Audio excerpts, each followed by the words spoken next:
Now, what we don't understand as Christians is when the enemy sees things like unforgiveness in the life of Christians, he is really happy to take that chance, because the minute he can come in through that brokenness, right, that is a disconnect between you and what the Lord has in store for you already, because that's a sin right there. So he comes in and he literally leaves you unpurified.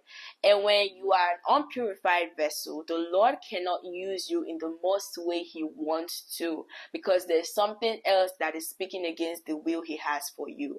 So what most people don't understand is holding on towards a hurt, or holding on towards not forgiving someone that has caused you something or caused you harm, is like saying, Lord, I know this person has hurt me, but I still don't want to let it go, because even though you have this plan for me, I choose to still hold on to this and just justify and judge with my heart and my soul and everything in me every time I see this person. But that's not what the Lord has called us to do.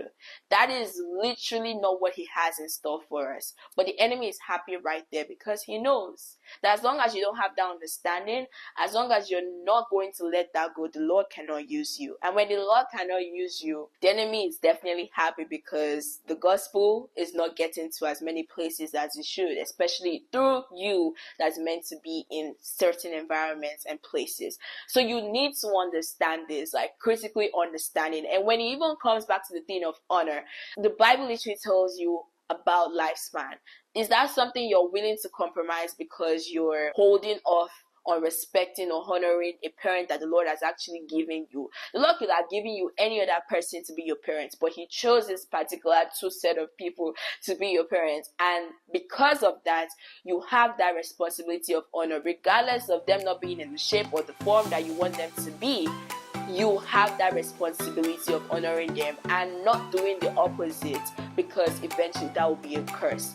There are other parents in your life that you might say, oh, these are my parents instead, and I'm honoring them. But at the end of the day, they're still not your biological parents that the Lord chose for you.